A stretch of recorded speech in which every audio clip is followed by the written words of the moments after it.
One of my favourite quotes is from Carl Sagan, and it goes like this: "For all its material advantages, the sedentary life has left us edgy, unfulfilled.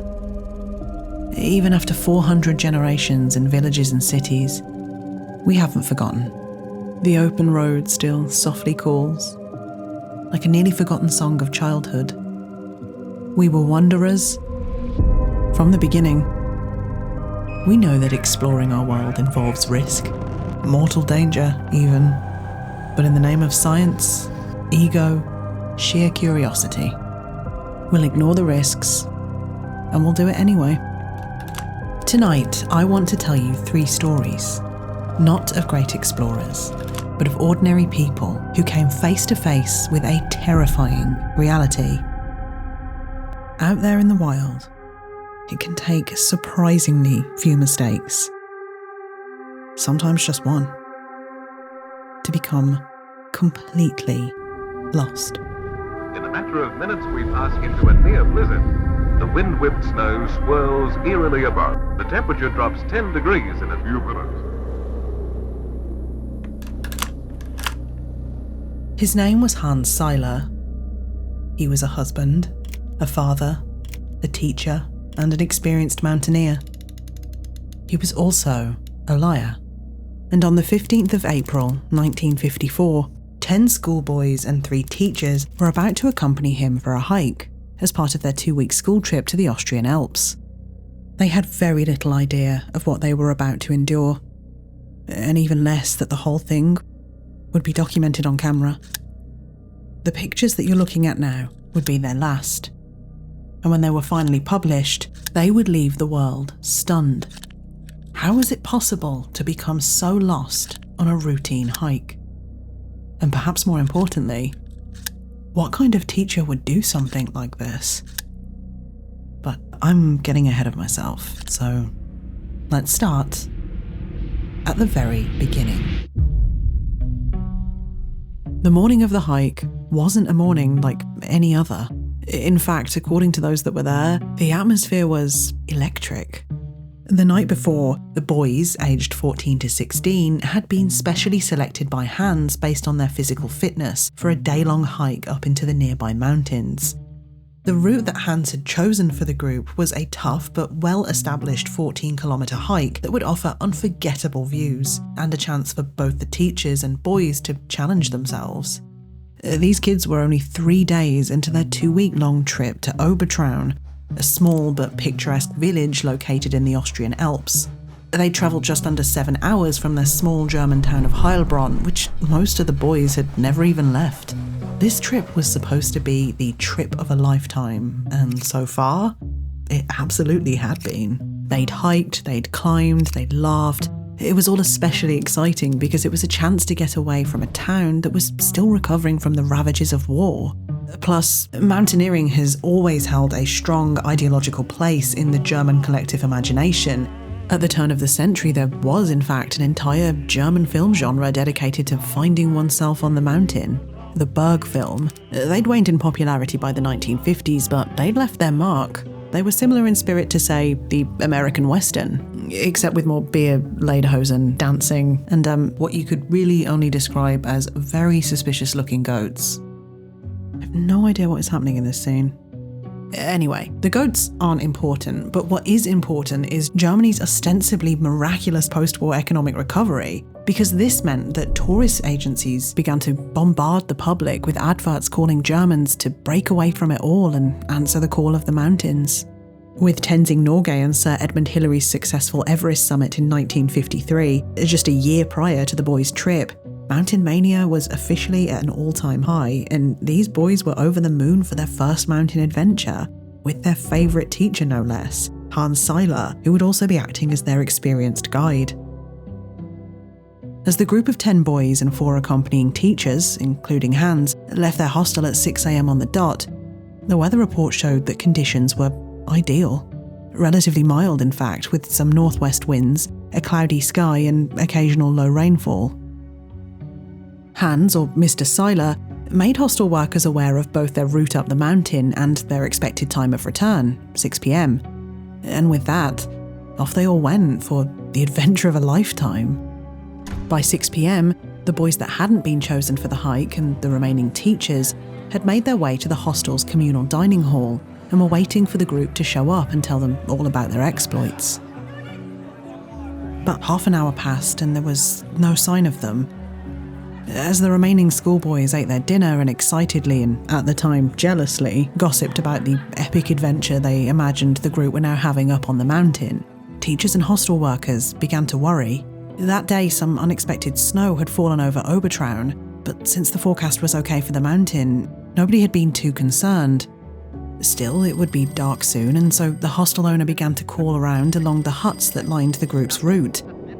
But he was met with confusion, because nobody had seen a group matching that description. They hadn't seen any group, for that matter.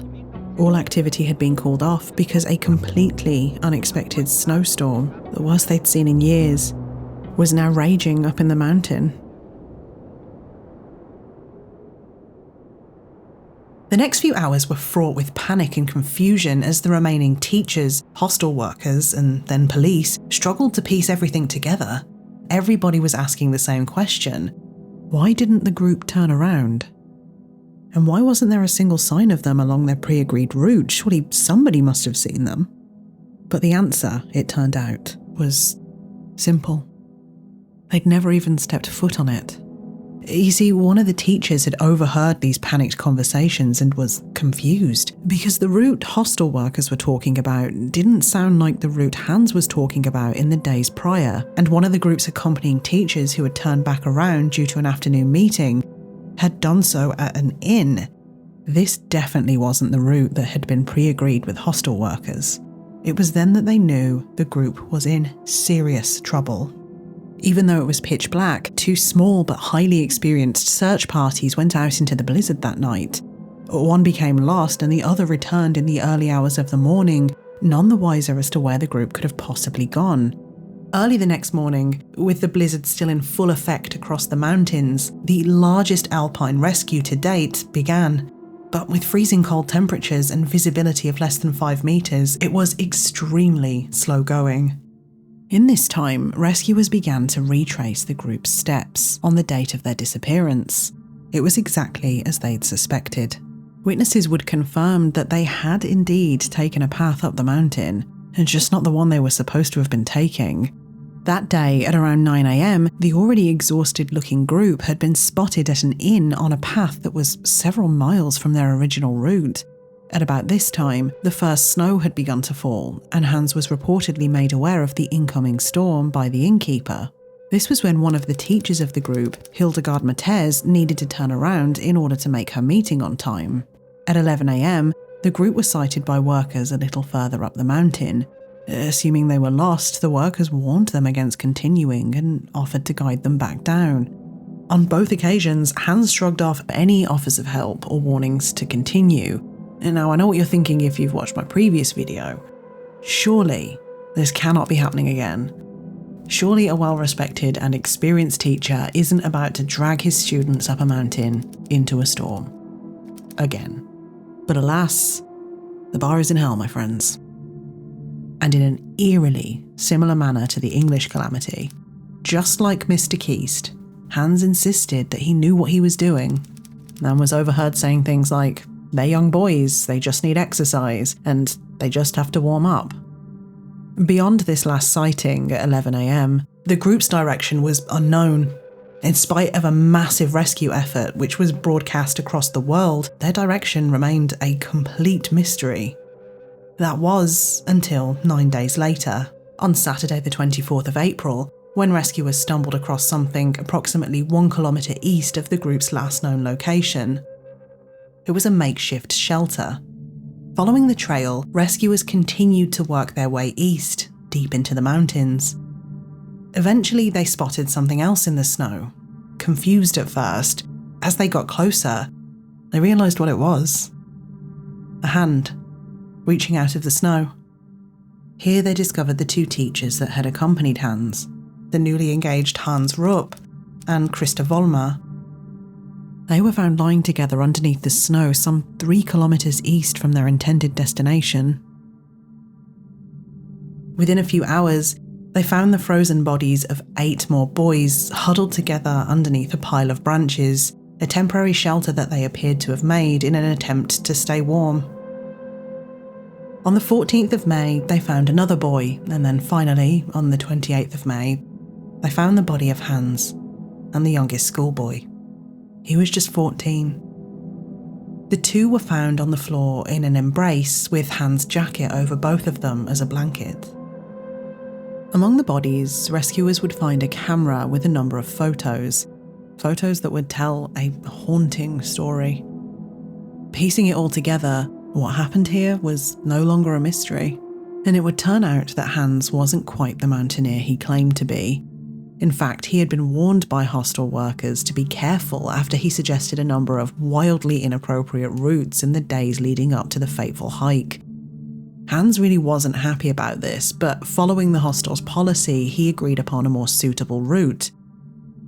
Or so the workers thought. The truth is, Hans lied. That morning, once he was out the door and the workers were out of earshot, he simply changed the route. The extent to which the group were aware of exactly what they were getting themselves into is unclear, but they would eventually find themselves in some of the toughest terrain in the area. It's easy to become lost or succumb to a quick change in the weather if you don't know what you're doing, and it would seem that Hans didn't. This was the story that the photos told. Because it seemed like the hike started out fine. The boys and the teachers are laughing, but something is amiss. There's no signage, no discernible path. They're not appropriately dressed, and the terrain looks unforgiving. It doesn't look anywhere close to the kind of hike that is suitable for school children. Yet, even as conditions worsen, the group persists. In the final photos, the laughter is gone. They're cold and exhausted. The snow is up to their knees. And then we see the beginnings of a whiteout. The photo that you're looking at now is the very last photo found on the camera. From here, visibility reduced at a breakneck speed. According to some reports, it was just a few meters. At this point, becoming completely lost was inevitable. Now there was really only one question left to ask. Why would Hans do something like this? Looking at those photos, it's hard to know what the hell he was thinking. Though, perhaps unsurprisingly, it would later come to light that Hans had a few notable character flaws, including, according to some, a pathological dislike of authority. While his students loved him, some of his peers were not quite so keen. Before he had left that morning, Hans was warned by the hostel owner about how fickle the weather could be in April, to which he angrily retorted, "Why don't you worry about your own affairs?" As the question of guilt was hotly debated in the media, the families of those lost would initiate a civil lawsuit against the school, but this lawsuit would later be dropped. The question of liability was difficult. This was technically a community trip, one which many from outside of the school attended, so finding the school responsible was tricky. Plus, the school administration had some important findings to point the parents to in a not-so-dissimilar incident that took place in Freiburg in April of 1936, where the teacher was found to be, you guessed it, innocent. In the end, some parents felt such a lawsuit would only degrade the tragedy into a topic of conversation for the public, so they dropped it. Aside from the flurry of reports in the days and weeks after the group were discovered, the question of guilt, specifically the extent to which Hans' actions constituted gross negligence or even intention to harm, has been mostly ignored. It wasn't until 2014, when some of those present that day were re-interviewed for a documentary that would later be aired on German television, that a darker side to Hans' character emerged. This, for some, cast Hans' decisions that day in a different light. But whether Hans was the kind of person you'd like to drink a beer with is, to me at least, irrelevant. Because the basic facts have always been evidenced in the archival material. He exaggerated his experience, he changed the route without advising the hostel owner, and he ignored several warnings not to continue. And while it is true that the weather did change rapidly, unexpectedly even, it wasn't the weather that was leading the group that day. It was Hans. In the end, perhaps such questions are not unanswerable so much as they are immaterial. After all, as many have argued, Hans also paid the ultimate price. And nothing brings those kids back.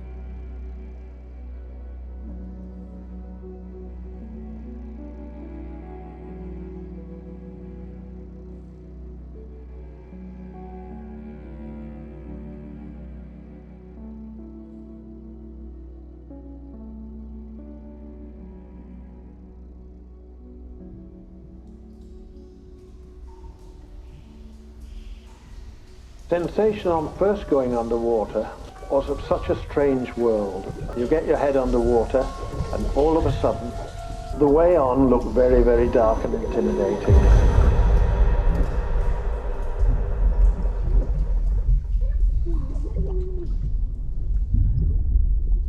The full history of cave diving is long and complicated, so for the sake of brevity, here's an extremely brief summary. Technically, there was never anything stopping anyone jumping into an underwater cave and attempting to swim to the next air pocket except for common sense.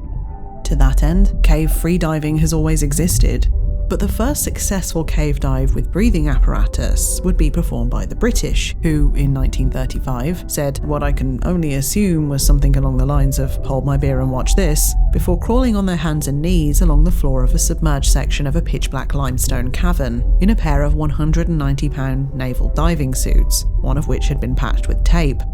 Dragging their breathing hoses behind them and praying they didn't get tangled, they eventually emerged in an air pocket unscathed and, well, cave diving as we know it was born.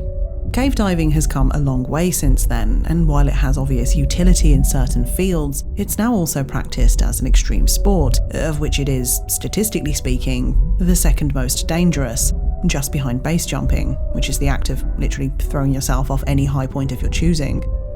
Cave diving, in a word, can be wildly dangerous, especially the competitive type.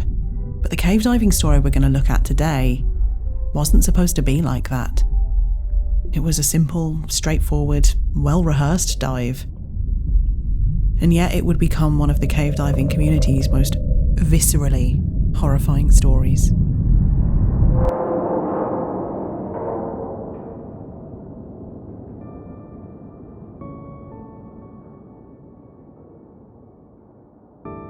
It was 1984, and 3 divers were standing confidently at the entrance of Sterkfontein Cave, just an hour's drive outside of Johannesburg, South Africa. A number of incredible discoveries had been made at the cave in previous years, but it was a large, complicated, mostly unexplored wet and dry caving system, so it hadn't yet been mapped. But Nuno, Malcolm and Pieter, 3 science students at the local university and members of its diving club, had plans to change all of that. Having already completed a number of preparation dives in the cave, Nuno would be taking the lead.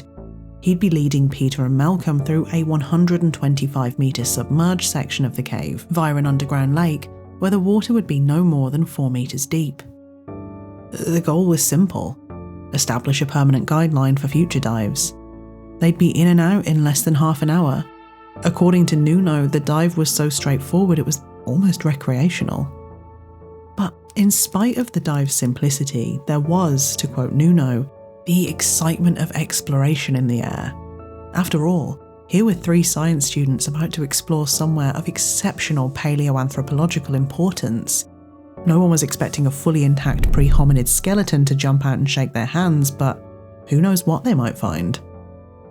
Nuno gave the obligatory pre-dive brief to the group, and armed with 1 torch and 1 oxygen cylinder each, both lasting approximately 70 minutes or so, the 3 made their way inside, with Nuno leading the way.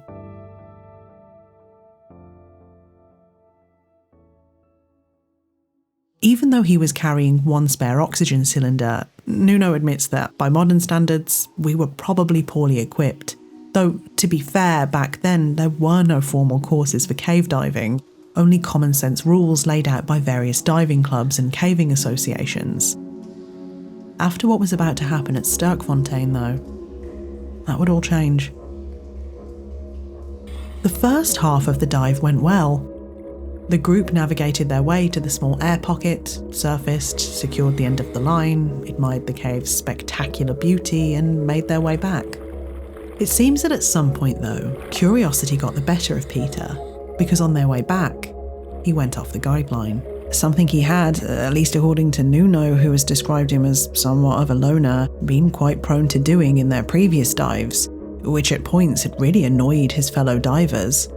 I'm no caving expert, so I asked Nuno if this was breaking one of the common sense rules that he had laid out at the beginning of the dive, to which he responded unequivocally, yes. He told me that, quote, when one enters a cave, the water may be clear, but in very tight caves, the silt gets disturbed. Even if you're very careful, soon the water becomes very murky. It's very difficult to find your way out if you leave the line and there's no visibility. This time, though, Pieter got lucky. He would be found just out of view, observing something with his torch. Within minutes, Nuno managed to locate him and guide him back to the line.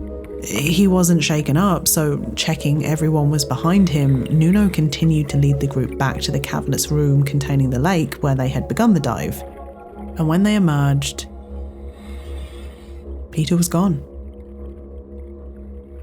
At first there was confusion, but Nuno and Malcolm had more than enough oxygen left, so they just went back in to find him. 4 hours passed, and Pieter was nowhere to be seen. And then confusion turned to panic, and they eventually called the police. It would be fire brigade divers that would arrive, and they took one look at the cave and refused to go in. They had no experience of technical cave dives, so Nuno and Malcolm took their oxygen tanks and went back in once more while they waited for specialist divers to arrive, which they did at some point late that evening. By that point, Pieter had been missing for 10 hours, and the rescue team had become organised chaos. Nuno and Malcolm were exhausted, but they were keen to emphasise to rescuers that the cave system was complex and that Pieter may have surfaced in one of its many air pockets along many of its unexplored passageways. But by that point, owing to the number of divers that had gone in and out and kicked up sediment, the visibility was practically zero. So Nuno and Malcolm, defeated, went home and just left the rescuers to do their jobs. The next morning, they desperately hoped to wake up to good news. But there was none. With all civilian divers banned from entering the cave, that day Nuno and Malcolm and a few others met up with Pieter's wife, Shirley. Pieter wasn't prone to panicking, they reassured themselves. He was smart, in good shape, an incredibly experienced dry caver in fact. He'd dealt with much more challenging caves than Sterkfontein. There was still hope that he'd make it out alive. To quote Nuno, it was really hard to believe that someone could die at Sterkfontein. But any hope they had would slowly fade. With no official map, police were not interested in a possible connection between the wet and dry cave system. Instead, they kept their searches close to the original guideline. After 6 weeks, there was no sign of Pieter and the search was called off. Pieter, they concluded, had long since drowned. But they were wrong. 6 weeks after Pieter had gone missing, Sterkfontein was reopened and Nuno and Malcolm, along with other members of the local cave diving community, headed back into the caves to continue the search. Within a few hours, Nuno had retraced the route and found a connection between the wet and dry caves. Meanwhile, volunteers made their way back down to a previously unknown dry passageway. It wasn't long before they broke through a small hole in the wall, and in doing so, they too uncovered extensive dry passages linking to the wet cave system. As the volunteers began to explore, they noticed something strange on the ground. Taking a closer look with their torches, they realised that what they were looking at was in fact human footprints. Eventually, they would come across an opening to a small area connected by a number of dry and submerged passageways. It took them a second before they could process what they were seeing. Because lying there on the ground, next to the water, was Pieter's emaciated, lifeless body.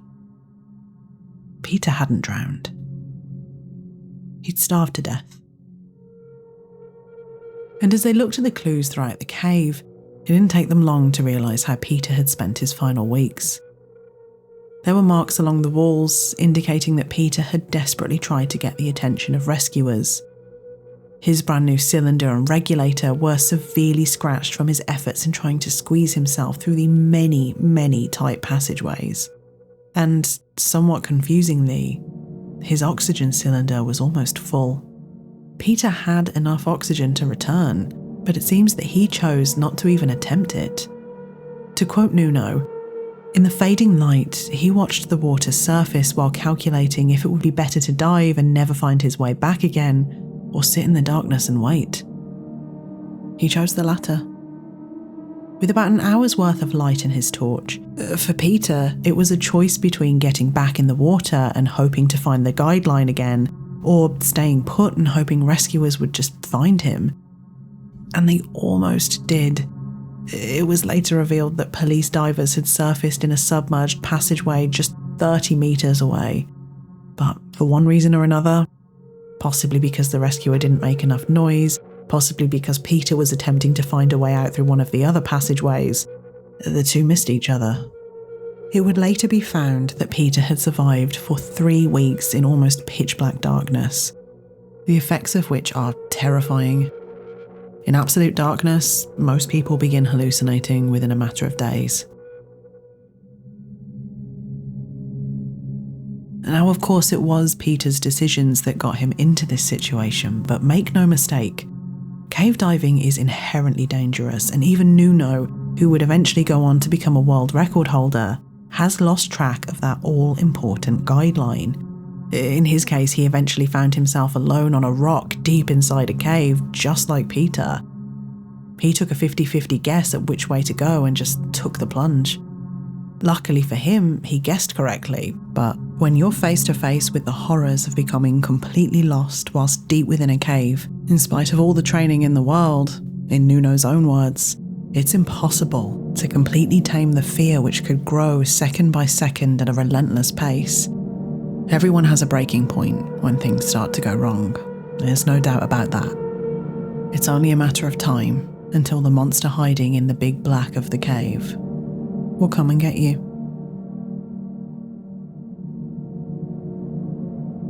As Pieter's body was removed, rescuers would discover a message scratched into the wall. It read, "I love you, Shell and Ma." As a result of the accident, Sterkfontein was permanently closed to divers, and diving courses became mandatory in South Africa from then on. In the weeks and months after Pieter's body was discovered, Nuno was hassled non-stop by media.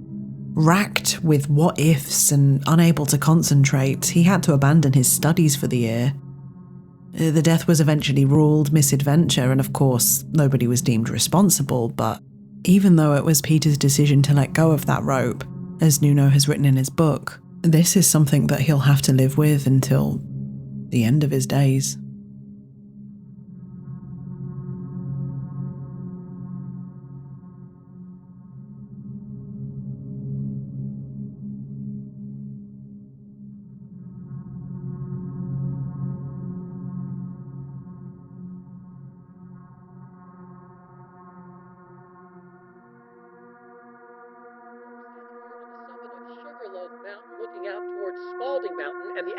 Trail.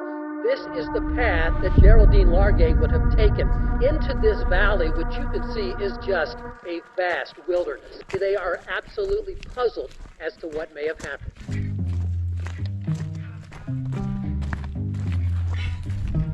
There's where we just came off of, and there, where we're going.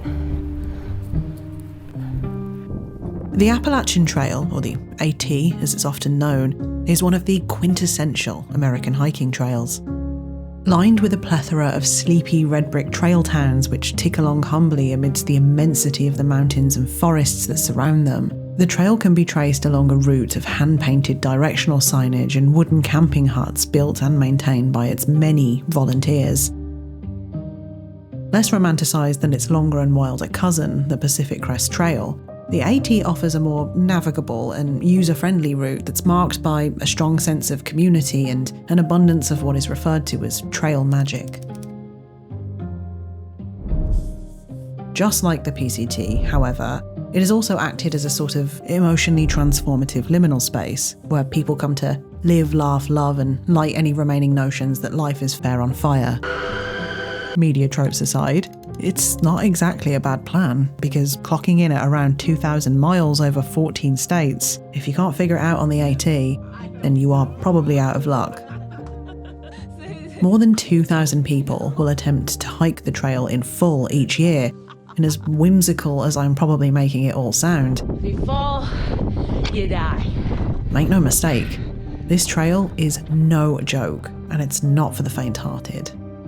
But 66-year-old Gerry Largay, a retired army nurse who'd been preparing for months to tick this trail off her bucket list, wasn't the faint of heart.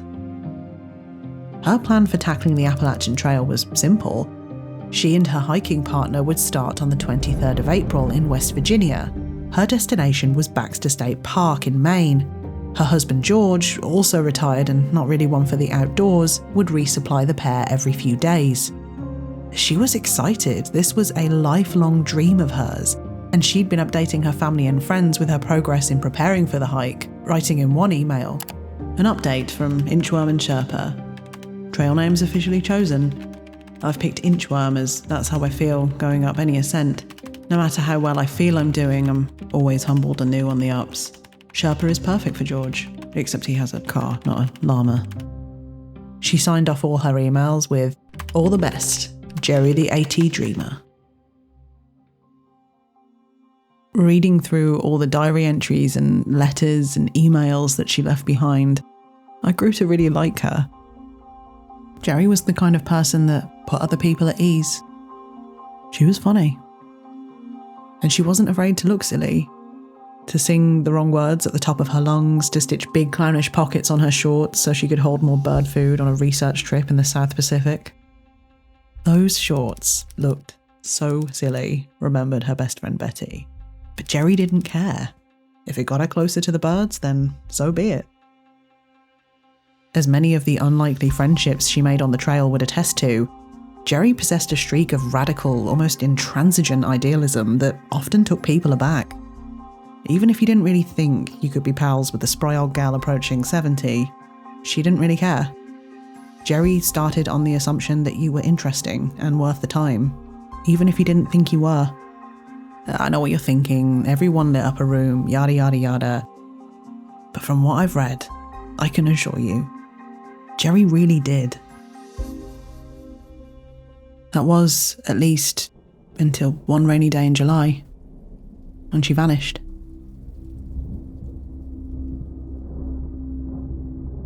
Up until that point, the hike had actually been going pretty well, until the 29th of June, just 2 months after they'd begun, when Gerry's hiking partner Jane would be called away due to a family emergency. Perhaps Gerry should have just given up then, but that wasn't who she was, so determined, she made the decision alongside her husband George to carry on alone.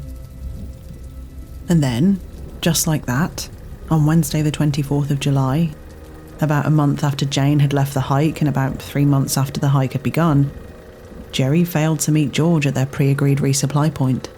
Initially this wasn't a big deal, since it's not unusual for hikers to get held up due to bad weather, for example, and it had been raining heavily. But when there was no sign of Gerry the next day, George understandably grew concerned, and that afternoon he called the police. The searches began that day, and rescuers were initially confident. The statistics were on Gerry's side. 97% of those that go missing on the trail are found within 24 hours after all, and multi-day searches are extraordinarily rare. But those 24 hours came and went, and there was no sign of Gerry. But it wasn't long before rescuers were able to narrow down the area of search. First, there was a ping from Gerry's phone on Monday afternoon, which was about 7 miles as the crow flies from the area Gerry was supposed to meet George. Not exactly accurate due to the many, many miles between towers in that area, but it was something.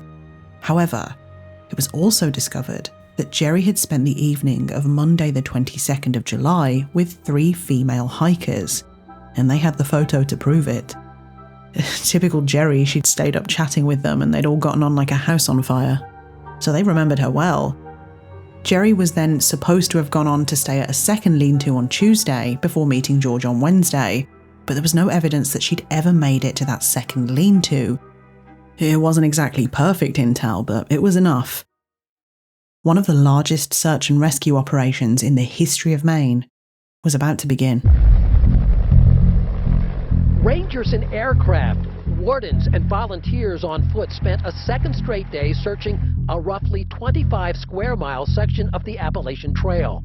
Over the next few weeks, the search significantly ramped up. Wardens, volunteers, K9 units, and even Marines from a nearby military facility were now carrying out one of the largest searches in the history of Maine in some of the region's toughest and densest terrain. They were working themselves to the bone to try and find Gerry. But the clock was ticking, and if Gerry was still out there, she was running out of supplies. Both media and the subsequent speculation around the case exploded. What if she'd been swept away by a river? Could there be foul play? Had anyone looked closely enough at her husband, George? What if there was a killer on the loose? Are other hikers now in danger? Now, most missing person cases will inevitably attract a certain amount of interest, but with Gerry, the speculation felt unusually farcical. The tip line was quickly bombarded by an unusually high number of psychics and clairvoyants who, clearly not satisfied with mainlining the secrets of the universe in private, began inserting themselves into the investigation with suggestions of caves, nearby towers, bears, and of course, Bigfoot. Light comic relief for rescuers perhaps, but mostly just an egregious waste of potentially life-saving human resources. In some instances, these tips had to be investigated, just in case there was the remotest possibility that someone was secretly confessing to something. But, big shocker here, so I hope you're sitting down. Not a single one of these tips turned out to be even remotely useful. Weeks had now passed. The searches continued daily, and Gerry was still missing. So far, searchers have still found no sign of Geraldine Largay, while authorities continue to interview hikers, post flyers, probe for information on AT websites and blogs. They admit they're baffled. While they're not ready to announce any end date to the search, they reluctantly know it can't last forever. After those first few weeks, the mood changed. Rescuers knew the chances of finding Gerry alive were now very slim. Eventually, there was no choice but to drastically scale operations back. But to their absolute credit, volunteers and local rescuers never stopped searching for Gerry. As the winter of 2013 came and went, yet more searches were carried out. And then came 2014. More searches, more nothing. The conspiracy theories grew darker and more outlandish, including one local paper who asked, is it just a coincidence that the baffling vanishing of this person took place a stone's throw from a place closely associated with programs designed to make people disappear? The place he was referring to was the nearby military training facility, and the answer to his question was an emphatic yes, since they had literally been involved in the rescue operations from day one. I can only imagine just how exhausting this non-stop speculation would have been for the family. They just wanted closure. And on Thursday the 15th of October 2015, 2 years after Gerry went missing, they would get it. Because that day, a surveyor happened across a sodden, collapsed tent. And they immediately knew who it was. In and around that tent would be a number of personal items, including a diary and a phone.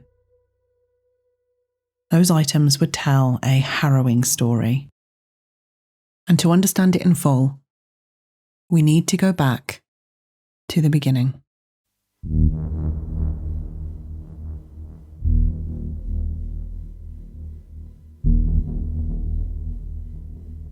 On Tuesday the 22nd of July, 2013, after leaving the wooden lean-to where she'd had her photo taken, Gerry had walked off the trail to go to the bathroom, but a little further than she normally would since she no longer had a hiking partner to watch out for her. She stood up, she walked confidently back to the trail, and the trail wasn't there.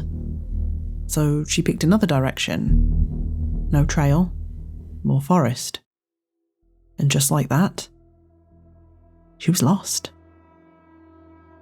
Unable to get her bearings, she began walking in what we can only assume she felt was the correct direction, but it was deeper still into the extremely dense and seemingly endless Maine forest.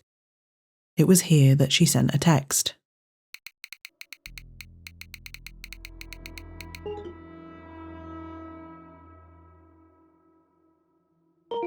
But there was no service. At that point, her plan seemed to be to get to higher ground to either get her bearings or to get signal, or probably both. Calm at first, but then panicked, Gerry exhausted herself, working her way through the undergrowth, becoming more and more lost. Eventually, she would find a small hill near a brook, and here she would send yet more messages. They would all fail to send. There was no phone service for miles. It seems then that she decided enough was enough, no more moving. It was time to set up camp and wait for help to arrive. That was, after all, the general advice that hikers are given. If you get lost, stay put. So she did. It's hard to know what was going through Gerry's head at this point, but the incident report indicates that she did make multiple attempts to try and draw rescuers to her location. She set up her emergency space blanket so that it would catch the sun. She set trees on fire, and the diary that she kept, which consisted mostly of personal messages, also indicated that she had attempted to use her sweater to attract attention. But it was all in vain. This is where Gerry had made her camp. It was some of the most difficult terrain in the area. She saw the planes flying overhead, but they couldn't see her. The terrain was so poor, in fact, that even highly experienced sniffer dogs couldn't pick up her scent. But there were times when they got so close, by some estimates as close as 200 meters.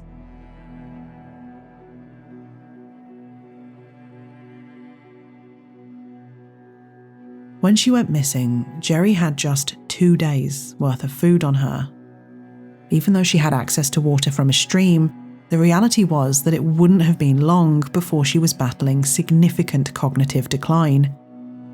On the 22nd of August, 2 weeks after she'd gone missing, Gerry carefully packed up her personal effects and wrote, "When you find my body, please call my husband George and my daughter Kerry. It will be the greatest kindness from them to know that I am dead and where you found me. No matter how many years from now, please find it in your heart to mail the contents of this bag to them." She then wrote her loved ones letters apologising. She made a mistake, but no hike was as important as them. Her last 2 entries were dated August the 10th and August the 18th. Though Gerry likely had become extremely confused by this point, and that last date is unlikely to be correct.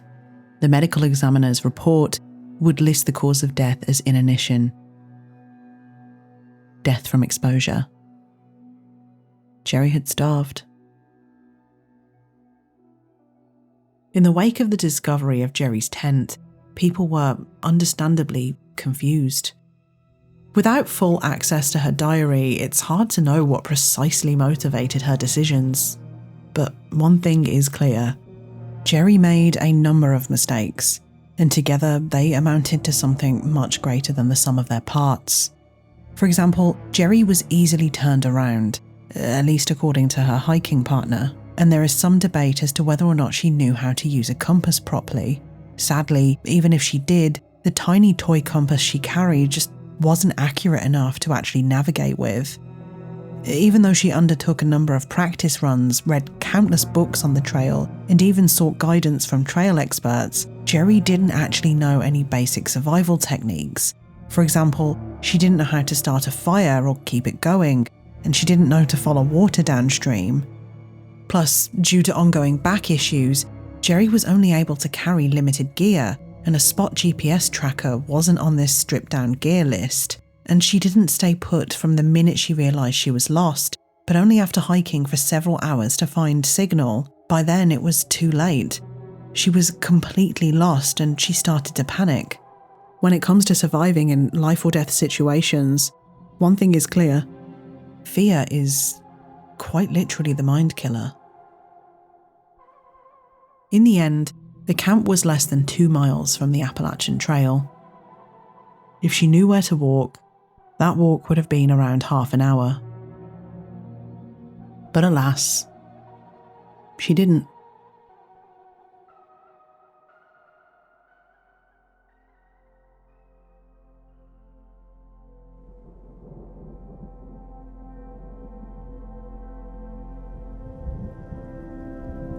I've been thinking about the best way to conclude a video like this, and I've got to say, I've struggled. It would be easy, I suppose, for me to conclude by ascribing blame or with some sanctimonious bit about respecting the forces of nature. But I don't want to do that. So I'll finish where we started, with a quote from Carl Sagan, who said, "Exploration is in our nature. We began as wanderers, and we are wanderers still." Elegantly worded, but I find the corollary bittersweet. Because if we are fallible, destined to make mistakes, to misjudge, to act irrationally or arrogantly, then there is no exploration without the risk of becoming completely lost.